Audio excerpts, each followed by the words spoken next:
Hello to all.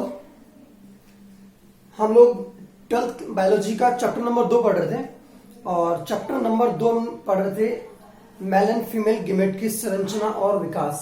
हम male gametophyte के बारे में पढ़ रहे थे। मेल गैमेटोफाइट मतलब हमने बात करी थी अंकुरित परागकण ही क्या है, मेल गैमेटोफाइट है, अंकुरित परागकण। और परागकण के लिए हमने पढ़ा था परागकोश को, और परागकोश की संरचना जब हमने पढ़ी थी तो उसमें दो भाग दिखाई देते थे, परागकोश भित्ति और बीजाणुजन कोशिका।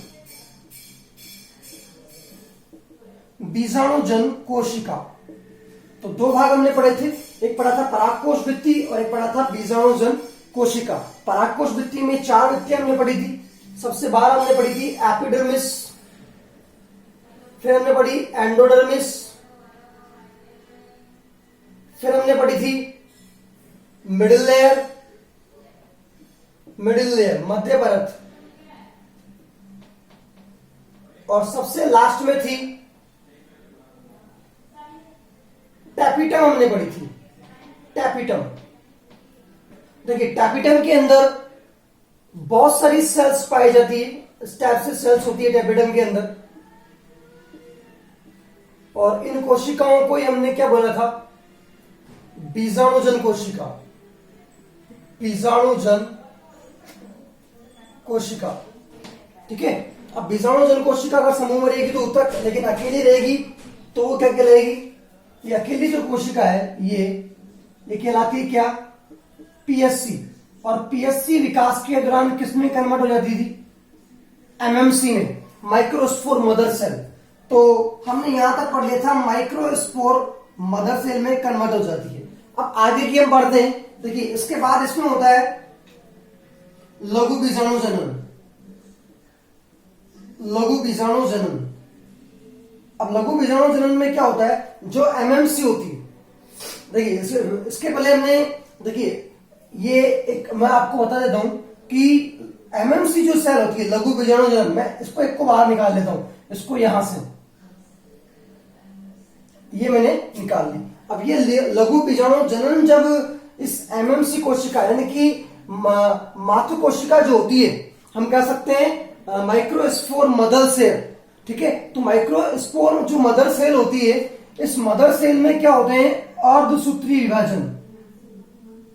कौन से विभाजन होते हैं, अर्धसूत्रीय विभाजन। और अर्धसूत्रीय विभाजन होने से किसमें कितने लघु बीजाणु बनते हैं, 4 लघु बीजाणु। कितने लघु बीजाणु बनते हैं, 4। और इसी को हम लोग क्या बोल देते हैं, लघु बीजाणु जनन। यानी कि एमएमसी माइक्रोस्पोर मदर सेल जो थी, माइक्रोस्पोर मदर सेल में क्या होता है, अर्धसूत्रीय विभाजन होता है, और अर्धसूत्रीय विभाजन होने से 4 लघु बीजाणुओं का निर्माण होता है। 4 लघु बीजाणु उसमें बन जाएंगे, ठीक है। अब देखिए 4 लघु बीजाणु जो बनते हैं, ये बनते हैं बेटा, ये चतुष्क के रूप में बनते हैं। किसके रूप में बनते हैं, चतुष्क रूप में। इसलिए इसे लघु बीजाणु चतुष्क भी कहते हैं, टेट्राड भी कहते हैं। अब ध्यान दीजिए, चतुष्क के रूप में बन गए। एमएमसी को हमने लिया, एमएमसी में डिवीजन हुआ और विभाजन हुआ और 4 लघु बीजाणु बन गए, इसी को लघु बीजाणु जनन कहते हैं। ये लघु बीजाणु जो बनते हैं ये चतुष्क यानी कि 4 के रूप में बनते हैं, 1 2 3 4, इसे टेट्राड कहते हैं। तो ये कहलाता है लघु बीजाणु चतुष्क। ध्यान रखना, लघु बीजाणु जो चतुष्क होता है, इसकी जो भित्ति होती है, यह भित्ति बनी होती है किसकी, कैलोज नामक पदार्थ की। किसकी बनी होती है, कैलोज नामक पदार्थ की बनी होती है। और ध्यान रखना, कैलेज एक एंजाइम होता है। ये कैलेज एंजाइम क्या करता है, इस कैलोज को तोड़ने का कार्य करता है। तो ये चतुष्क है, यहां पर मैंने इसको यहां बना के दिखा दिया है, चतुष्क है, टेट्राड है, यानी कि ये चतुष्क लघु बीजाणु जनन है। इसकी भित्ति किसकी बनी हुई है, कैलोज की बनी हुई है। और कैलोज का अपघटन या इसको तोड़ता कौन है, कैलेज एंजाइम।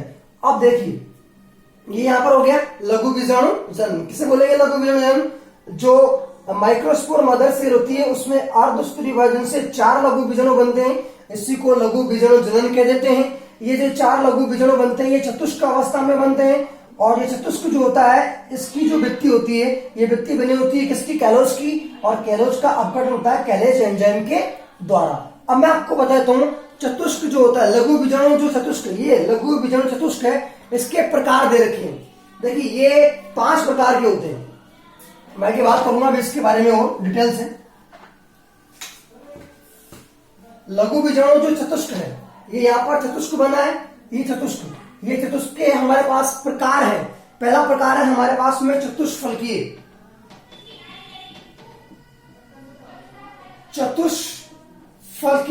देखिए चतुष्फलकीय में क्या होता है कि 3 लघु बीजाणु एक तरफ दिखाई देंगे। इस टाइप से देखिए आप लोग,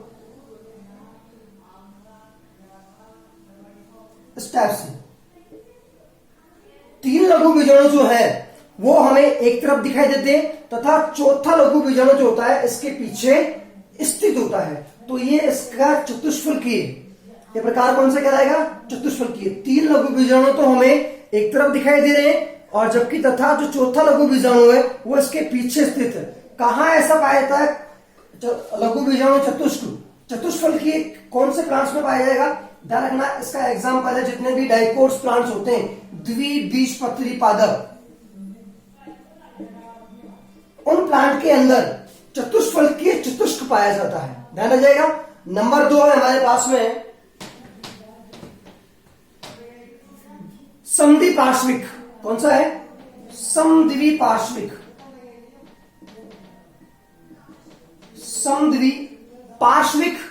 चतुष्क। ध्यान रखना, समद्विपार्श्विक चतुष्क में चारों जो 4 के 4 लघु बीजाणु होते हैं वो एक ही तल में होते हैं। इस टाइप से ये चारों लघु बीजाणु जो है वो एक ही तल में क्या होते हैं? प्रेजेंट होता है। ऐसा कहां देखने को मिलता है? अगर हम एग्जांपल की बात करें तो जितने भी मोनोकोट्स प्लांट्स होते हैं, यानी कि एक बीजपत्री पौधे, तो याद रखना अधिकांश एक बीजपत्री पौधों के अंदर कौन से प्रकार का चतुष्क पाया जाता है? समद्विपार्श्विक चतुष्क यहां पर पाया जाता है। नंबर 3 है टी आकार। देखिए टी आकार का चतुष्क। देखिए टी आकार के चतुष्क में क्या होता है कि 2 लघु बीजाणु जो है वो अनुप्रस्थ, ये 2 लघु बीजाणु तो कैसे अनुप्रस्थ होते हैं, और 2 लघु बीजाणु अनुधेयी।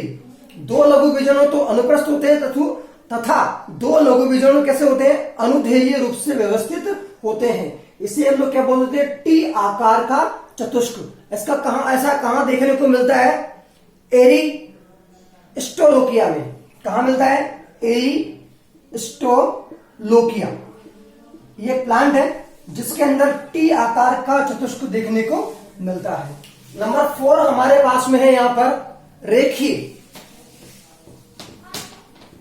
नंबर 4 है रेखीय चतुष्क। देखिए रेखीय चतुष्क में क्या होता है? इस टाइप से एक सीधी रेखा में 1 2 3 4 चारों लघु बीजाणु जो होते हैं एक सीधी रेखा में क्या रहेंगे? व्यवस्थित रहेंगे। और ऐसा हमें कहां मिलता है देखने को? हेलोफिला प्लांट में हमें रेखीय चतुष्क दिखाई देता है जो एक सीधी रेखा में व्यवस्थित होता है। और लास्ट नंबर 5 में बच जाता है क्रोसित चतुष्क।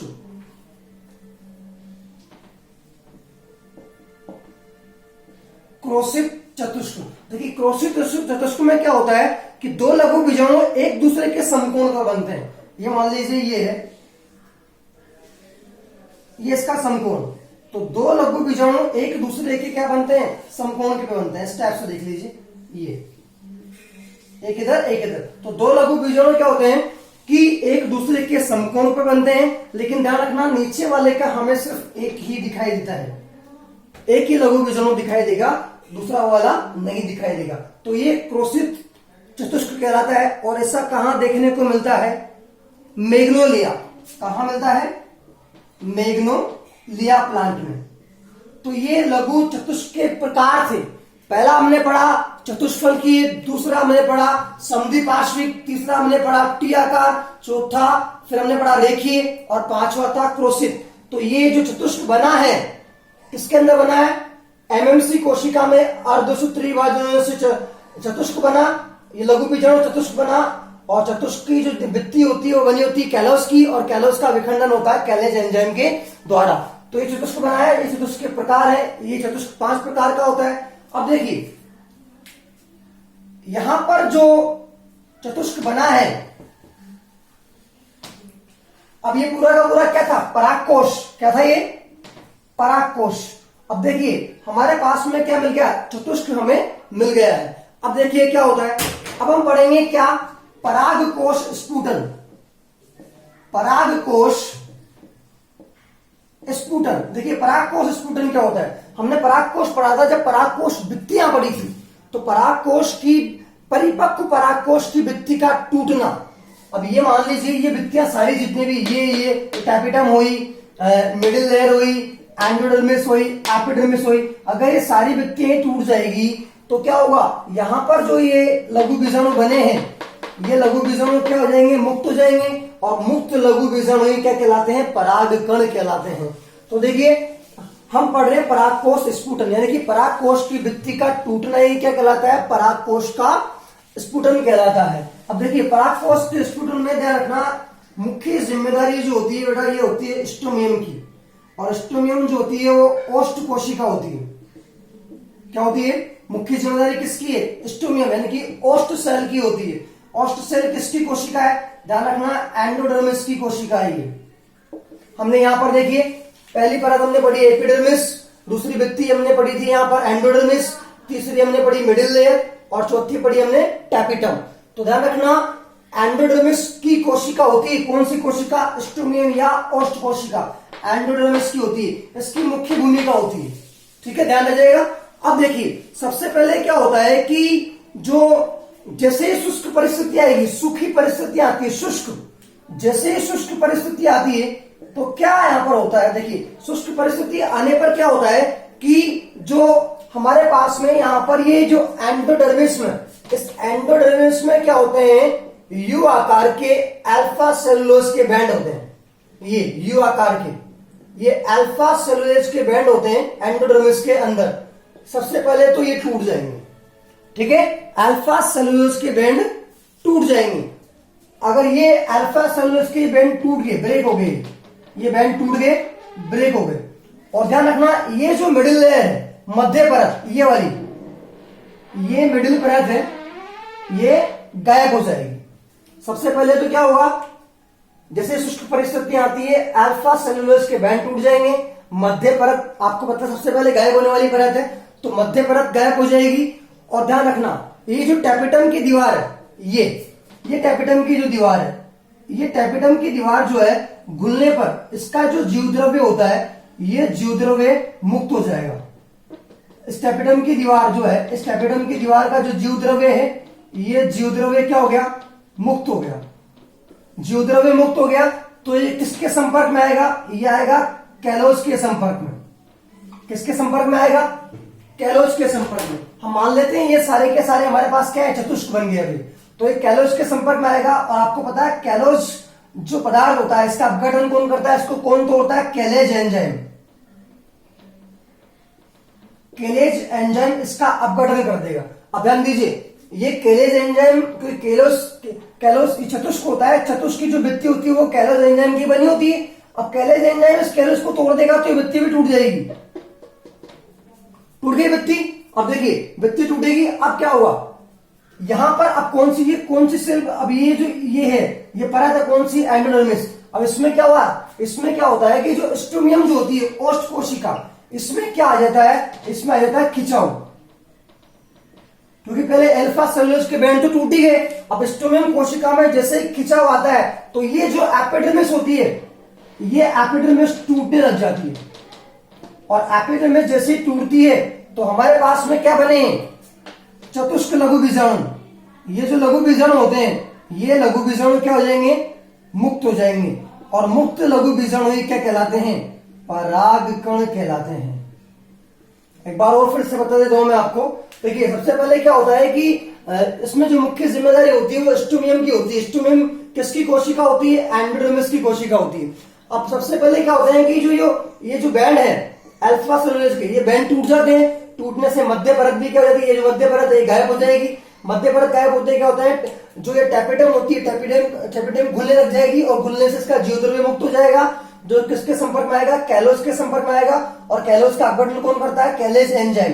और जैसे चतुष्क अब चतुष्क के संपर्क में आएगा तो क्या होता है कि ये चतुष्क जो होता है हमारे पास में, ये कैलेज एंजाइम के द्वारा कैलोस की भित्ति टूटने लग जाएगी। और साथ साथ ही क्या होता है कि जो एंडोडर्मिस होती है, इस एंडोडर्मिस में जो ओष्ठ कोशिका होती है उसमें खिंचाव आता है और खिंचाव आने से जो बाह्य त्वचा होती है ये टूटने लग जाती है, जिससे लघु बीजाणु क्या हो जाते हैं, मुक्त हो जाते हैं। और मुक्त लघु बीजाणु ही क्या कहलाते हैं, परागकण कहलाते हैं। अब ध्यान रखना, परागकोश स्फुटन जो होता है बेटा वो कई प्रकार का होता है। देखिए अनुप्रस्थ भी होता है, ये तुलसी वगैरह के अंदर अनुप्रस्थ, लंबवत भी होता है, छिद्रीय भी होता है, ध्यान रखना छिद्रीय भी होता है, ठीक है। उसके बाद ये कपाटी भी होता है, कपाटी।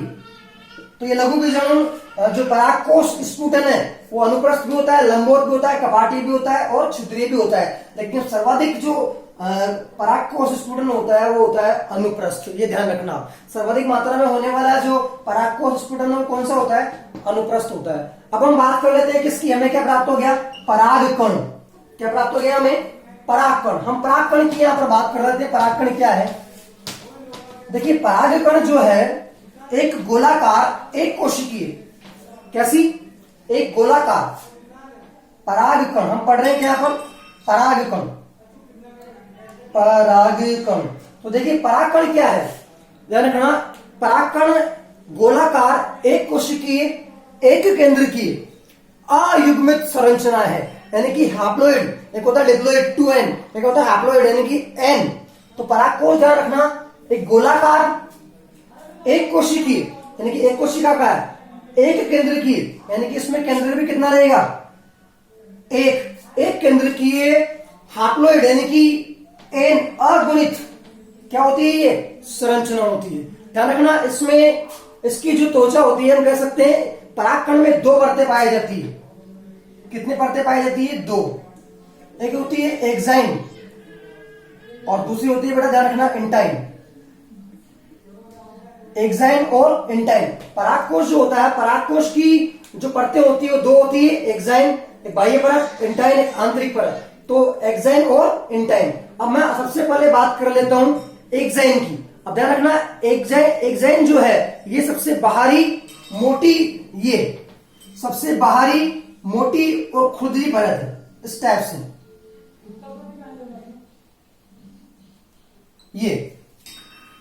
ये जो परत है ये पूरी की पूरी, ये कैसी है, ये एक्साइन है।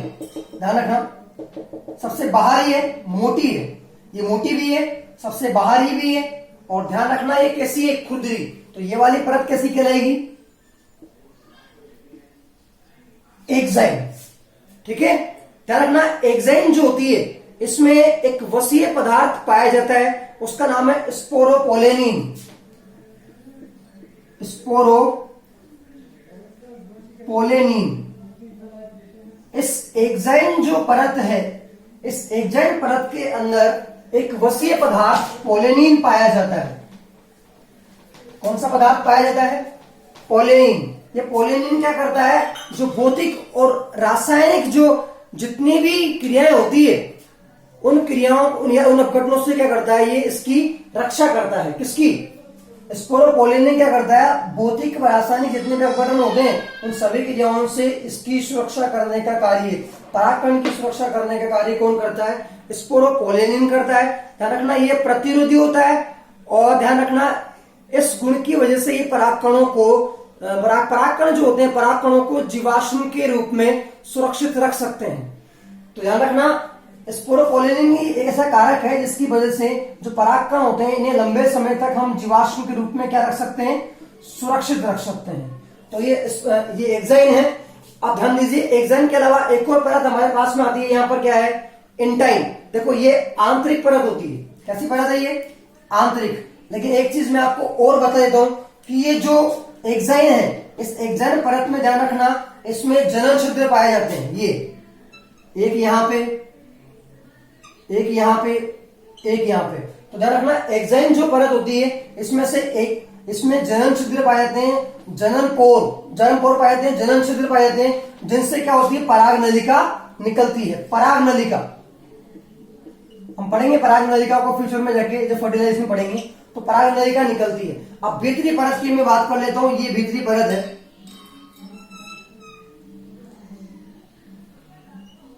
ये भीतरी परत है, ये रिक्तिका है, वैक्यूल, ये रिक्तिका है, ये है केंद्रक, क्योंकि ये एक केंद्र की होता है।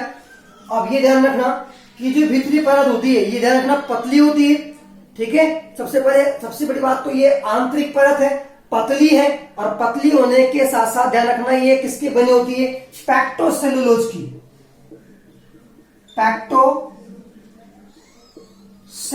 की ये परत बनी होती है। आंतरिक बाहरी परत जो बनी होती है वो ध्यान रखना खुरदरी होती है, मोटी परत होती है, और उसमें बस ये पदार्थ क्या पाया जाएगा, स्पोरोपोलिन पाया जाएगा, जो भौतिक और रासायनिक उपकरणों से इसकी क्या करता है, सुरक्षा करता है, प्रतिरोधी होता है, और जीवाश्म वगैरह लंबे समय तक इसके नहीं बने रहते हैं, परागकण जीवाश्म के रूप में, ठीक है।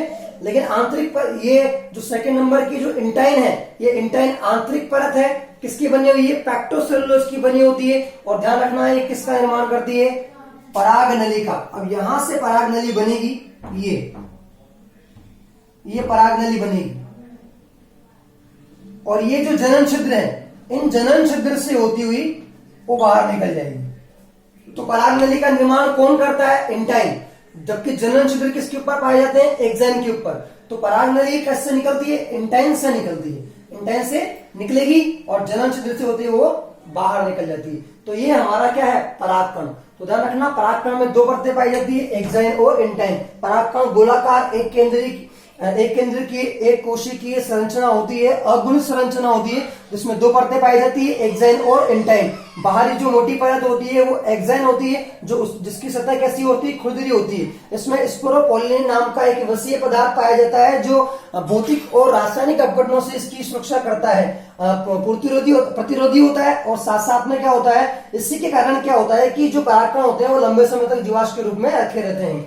जबकि इंटाइन की बात कर ले तो ये आंतरिक परत होती है, और पैक्टोसेलुलोज की ये बनी होती है, ठीक है, जिससे किसका निर्माण होता है, पराग नली का निर्माण होता है। पराग नली, अब ध्यान रखना एक क्वेश्चन मैं आपको बता देता हूं कि जो डाइकोट प्लांट होते हैं, डाइकोट द्विबीजपत्री, तो द्विबीजपत्री में ध्यान रखना 3 जनन छिद्र होते हैं, जबकि जो एक बीजपत्री होते हैं ध्यान रखना उसमें 2 जनन छिद्र पाए जाते हैं। तो डाइकोट में 3 जनन छिद्र पाए जाएंगे, जबकि मोनोकोट में 2 जनन छिद्र पाए जाएंगे। और परागकण से संबंधित आगे बातें हम नेक्स्ट वीडियो में करेंगे। Thank you.